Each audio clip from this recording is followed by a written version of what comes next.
శాశ్వతశాల ఇది నా యేసు నివసించశాల.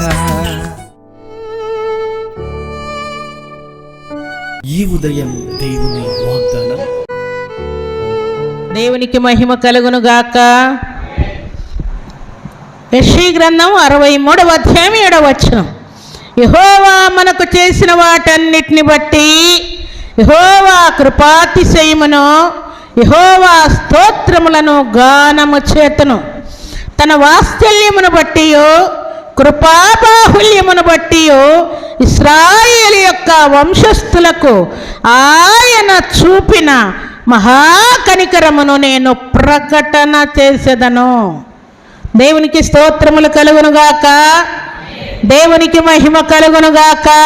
మన జీవితాల్లో దేవుడు చేసినటువంటి ఆశీర్వాదాలే కాదు ప్రియులారా, ఇక్కడ ఏమంటున్నాడు? ఇశ్రాయేలు యొక్క వంశస్థులకు ఆయన చూపిన మహాకనికరమును నేను ప్రకటన చేసేదను. ఇశ్రాయేలులందరికీ దేవుడు చేసినటువంటి మహాకనికరములన్నిటినీ జ్ఞాపకం చేసుకొని దేవునికి ఆయన ఏం చేస్తా అంట ప్రకటన చేస్తా అంట, అందరికీ చెప్తూ ఉంటా అంట. ఇశ్రాయేలు వంశస్థులను గుర్చే ఇలాగ చెప్పమంటా ఉంటే మన వ్యక్తిగత జీవితంలో దేవుడు చేసినటువంటి కార్యాలు, మన ఫ్యామిలీకి దేవుడు చేసినటువంటి కార్యాలు, మన సంఘంలో దేవుడు చేసినటువంటి కార్యాలు, లేక మన వంశస్థులకు దేవుడు చేసినటువంటి కార్యాలను ప్రకటన చేయాలా వద్దా చెప్పండి? నిజమైనటువంటి సాక్ష్యము కలిగిన వారు ఆశీర్వాదాలు నిత్యము జ్ఞాపకం ఉంచుకుంటారంట. దేవునికి స్తోత్రములు కలుగునుగాక. దేవునికి మహిమ కలుగునుగాక. దేవుడు నిన్ను ఆశీర్వదించిన కొలది వాటిని ఏం చేసుకుంటూ ఉండాలంట? జ్ఞాపకం చేసుకుంటూ ఉండాలి. గతంలో నేను ఎట్లున్నాను, గతంలో నా పరిస్థితి ఏంటి, నా పాపం ఏంటి, నా శాపం ఏంటి, నా ఫ్యామిలీ ఏంటి, నా సంఘం ఏంటి, నా ఆరోగ్యం ఏంటి, నా ఆర్థిక పరిస్థితులు ఏంటి, నా ఇల్లు ఏంటి, నా పొలం ఏంటి, నా విద్యాబుద్ధులేంటి, నా ఉద్యోగం ఏంటి, నా వ్యాపారం ఏంటి, నా పరిస్థితులు ఎలాగున్నాయి, ఇప్పుడు నేను ఎలాగున్నాను అని ఆశీర్వాదములను జ్ఞాపకం చేసుకునేవారే నిజమైన సాక్ష్యము కలిగిన వారు. ఆశీర్వాదాలను మీరు జ్ఞాపకం చేసుకుంటే దేవునికి వ్యతిరేకంగా మీరు పాపం చేయలేరు ప్రియులారు. ఆశీర్వాదాలు జ్ఞాపకం వచ్చే కొద్దీ ఏమైతే చెప్పండి? దేవా నీకు నిండా వందనాలయ్యా, దేవా ఇన్ని మేలు చేసావయ్యా, నీకు నిండా వందనాలు, నేను ఎన్నోసార్లు నిన్ను మర్చిపోయానయ్యా, అయినా నీవు నన్ను దీవించావయ్యా, నీకు నిండా వందనాలని నిత్యము మనం ఆశీర్వాదాలు జ్ఞాపకం చేసుకునే కొలది దేవునికి మనం కృతజ్ఞతాస్తుతులు చెల్లిస్తూ ఉంటాం. అందుకే ఈ భక్తుడు అంటూ ఉన్నాడు చూడండి, కీర్తన గ్రంథం 103వ అధ్యాయం 17-18. ఆయన నిబంధనను గైకొనొచ్చు, ఆయన కట్టడలను అనుసరించి నడుచుకుని వారి మీద, యెహోవా యందు భయభక్తులు గల వారి మీద ఆయన కృప యుగ యుగములు నిలచును.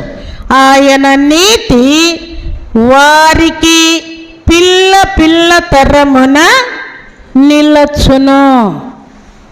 దేవునికి కృతజ్ఞతాస్తుతులు చెల్లించేవారు, ఆశీర్వాదాలని జ్ఞాపకం చేసుకునేటువంటి వారు, దేవుని యందు భయం భక్తి కలిగి ఉన్నటువంటి వారి మీద, వారి ఇంటి మీద, వారి పిల్లల మీద కూడా దేవుడు ఏం చేస్తాడని రాయబడి ఉన్నది?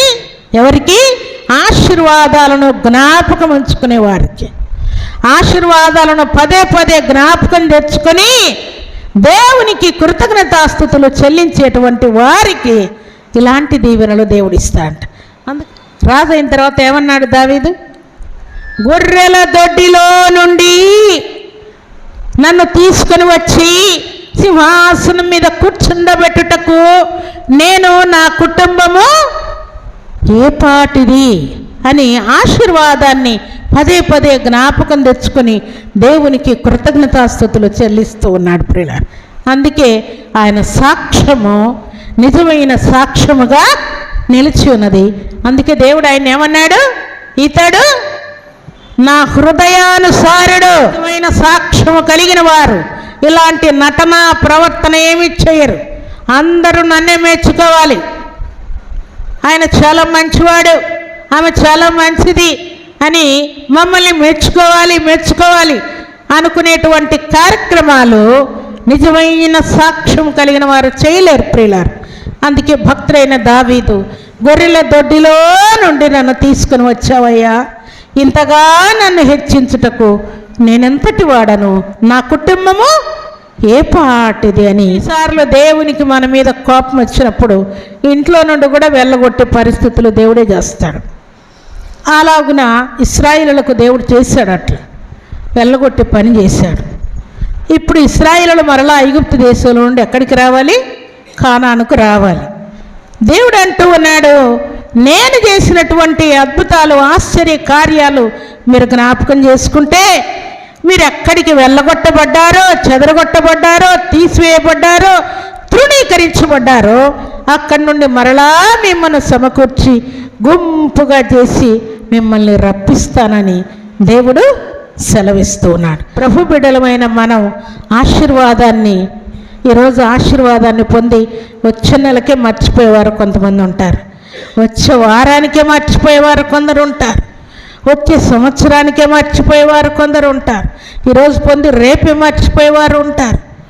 ఇలాంటి వారు నిజమైన సాక్ష్యము కలిగిన వారు కాదు ప్రియులారా.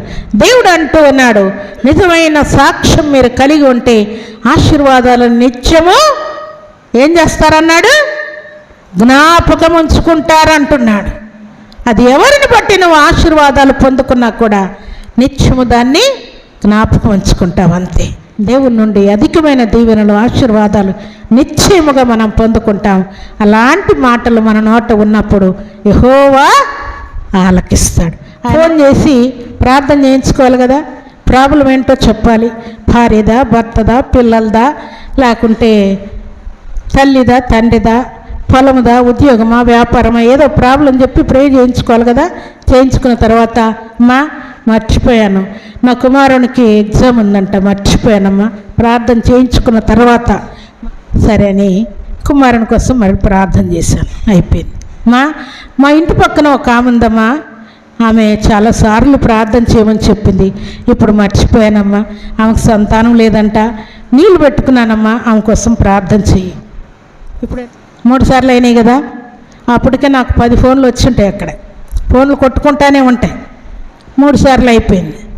సరే అని సంతానం లేదంట కదా, బాధతో వేదనతో ఏమి చెప్పిందని సరే ప్రార్థన చేద్దామని ప్రార్థన చేసి తర్వాత ప్రార్థన అంతా అయిపోయిన తర్వాత, మా అస్సలు విషయం మర్చిపోయానమ్మా, ఇరుగు పొరుగు వాళ్ళు ఎందుకో నన్ను ఓర్చలేకపోతున్నారమ్మా, పదే మా ఇంటి మీదకి గొడవకు వస్తున్నారు, పొలం దగ్గరికి రానియరు, ఇంటి దగ్గరికి రానియరు, బాత్రూమ్లు కట్టుకొనియరు, కాలువ తీయనియరు, అది తీయనియరు, ఇది తీయనియరు. ఆ విషయం కూడా ప్రార్థన చేయము. ఒక మాట వారికి బుద్ధి చెప్పాలి తప్పకుండా, ఎందుకంటే వాళ్ళ మైండ్ సెట్ నేను ఒక్కదాన్ని అమ్మకు ఫోన్ చేసేది, ఎవరు ఫోన్ చేయరు అనుకుంటారు వారు. కానీ ఎంతోమంది ఫోన్లు చేస్తుంటారు కదా. చాలామంది నాకు ఫోన్ చేసి, అమ్మా దేవా అమ్మకు ఫోన్ చేస్తున్నానయ్యా, దయతో కనికరించి అమ్మ ఫోన్ ఎత్తాలయ్యా, ఆమె ఫోన్ ఎత్తాలయ్యా అని ఉదయం నుండి ప్రార్థన చేసుకొని ఫోన్ చేశానమ్మా, ఫోన్ చేయగానే ఫోన్ ఎత్తాం. ఇలాంటి వారు ఎంతోమంది బాధతో చేస్తుంటారు కదా. నువ్వు ఒక్కదానివే 4 సార్లు చేయించుకుంటే ఎట్లా చెప్పండి? 1, 2, 3, 4, 5 అన్నీ చెప్పేయండి ఒకేసారి, అన్నీ చెప్పి ప్రార్థన చేయించుకోవాలి. అప్పుడు నెక్స్ట్ వాళ్ళకి టైం ఉంటుంది కదా. అయితే దేవుడు మన మీద కోప్పడ్డు ప్రియులారా, ఆయన ఆలకిస్తాడంట. ఇంత మంచి దేవుణ్ణి మనం కలిగి ఉన్నాం కాబట్టి దేవుని యొక్క కృపలు, ఆశీర్వాదాలు పొందుకుందాం. భూమి మీద బ్రతికినంతకాలం దేవునికి ఇష్టముగా, యోగ్యముగా ఉండడానికి ప్లాన్ చేద్దాం. మంచి సాక్ష్యం కలిగి ఉందాం. దేవుడు నీ ద్వారా ఏ ఘనకార్యాలు చేయాలని ఆలోచిస్తున్నాడు, అవన్నీ నెరవేర్చుకున్నట్లుగా ఆయన మాటకు తలవంచలాంటి కృపా భాగ్యం సర్వశక్తిమంతుడైనటువంటి దేవాతి దేవుడు సర్వసమృద్ధిగా మనందరికీ అనుగ్రహించి ఆశీర్వదించునుగాక. ఆమేన్.